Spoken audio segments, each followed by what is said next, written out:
Halo semuanya, selamat datang kembali. Hari ini kita mau bahas sesuatu yang fundamental banget. Seberapa besar sih kendali yang kita punya atas tindakan kita sendiri? Pernah nggak sih lihat temen atau mungkin malah diri kita sendiri, tiba-tiba kok kelakuannya aneh banget, beda dari biasanya, nggak ada alasan yang jelas. Nah, kita jadi mikir kan, ini orang kenapa sih sebenarnya? Oke, jadi gimana cara kita bedah misteri ini? Tenang, kita bakal bahas satu persatu. Mulai dari struktur diri kita itu kayak apa, terus gimana pengaruh dari luar bisa masuk, dan yang paling penting nih, gimana caranya kita bisa ambil alih kendali lagi. Nah, untuk bisa ngerti kenapa seseorang bisa bertingkah aneh, kita harus lihat dulu model tentang siapa diri kita ini. Dan ternyata, ini nggak sesimpel cuma tubuh dan pikiran. Wah, jauh lebih dalam dari itu.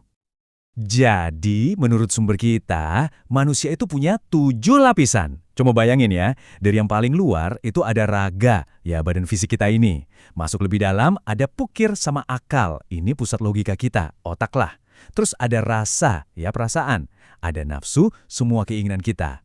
Nah yang ini penting, ada hati sebagai penghubungnya. Dan di pusatnya, di intinya, ada yang namanya fitrah atau esensi sejati kita. Nah, ini dia nih kuncinya. Hati. Dalam konteks ini, hati itu bukan organ pompa darah ya. Bayangin, dia itu kayak jembatan. Titik temu atau malah bisa jadi medan perang antara dunia fisik kita dan dunia spiritual kita. Disinilah semuanya terjadi. Jadi, biar gampang bayanginnya gini deh. Kita punya sisi jasmani, ini yang kelihatan, yang berinteraksi sama dunia luar. Terus, kita juga punya sisi rohani, ini inti spiritual kita. Nah, si hati inilah yang jadi penghubung vital di antara keduanya. Makanya kalau badan kita sakit, hati bisa ikut kerasa. Sebaliknya, kalau hati kita lagi galau, tindakan fisik kita juga bisa jadi ngaco. Nyambung kan? Oke, kita udah paham strukturnya. Sekarang mari kita lanjut ke bagian yang lebih seru. Gimana caranya pengaruh dari luar, katakanlah dari roh, bisa masuk dan ngendaliin kita? Ternyata ada dua cara yang tidak banget. Yang pertama itu pengaruh langsung.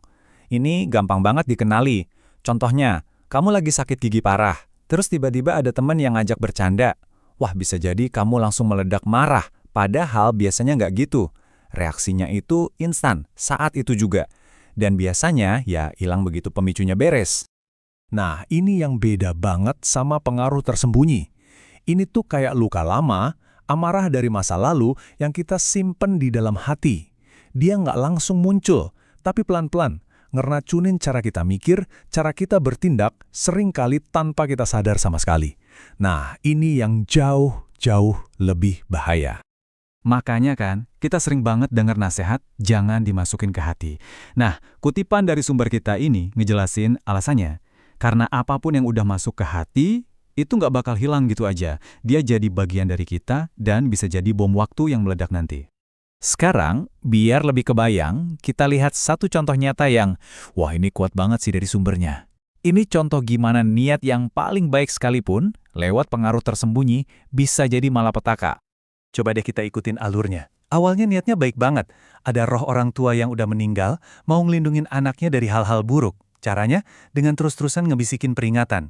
Tapi apa efek sampingnya? Si anak jadi punya rasa takut yang dalam banget.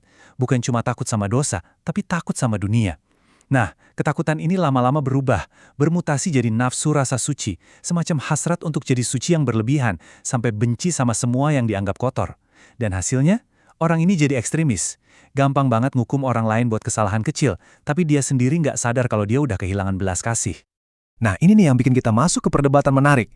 Kalau ada kasus depresi atau perilaku ekstrim gitu, gimana penjelasannya?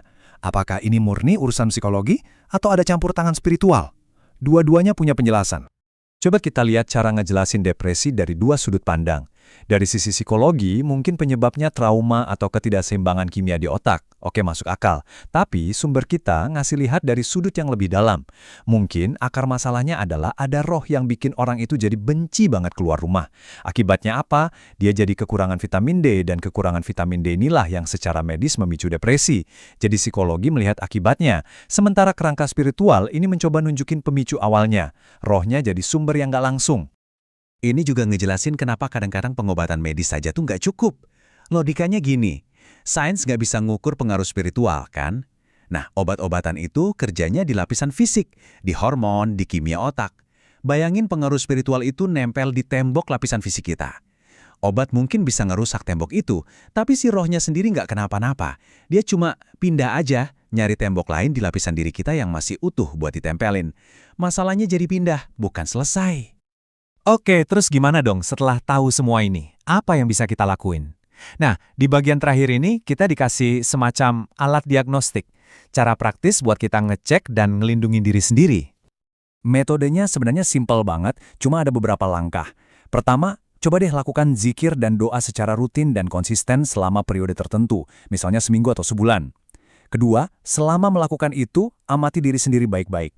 Ada perubahan aneh nggak? Mungkin jadi sering pusing, atau ada rasa sakit di bagian tubuh tertentu, atau emosinya naik turun. Nah, langkah ketiga, analisis. Kalau ada perubahan yang signifikan, kemungkinan besar masalah kamu ada komponen spiritualnya. Tapi kalau nggak ada perubahan apa-apa sama sekali, ya kemungkinan besar masalahnya murni fisik atau psikologis. Penting banget buat diingat, tujuan metode ini itu bukan buat pengobatan instan ya. Tujuannya itu buat diagnosis, buat memutuskan koneksi sementara, supaya kita bisa dapat kejelasan. Biar kita bisa tahu, oh ini pikiran gua asli, dan yang ini kayaknya bukan dari gue deh. Jadi kita bisa misahin mana yang beneran diri kita, mana yang bukan. Dan ini jadi bahan renungan buat kita semua.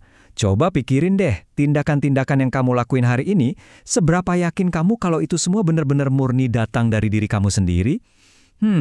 Pertanyaan yang menarik kan?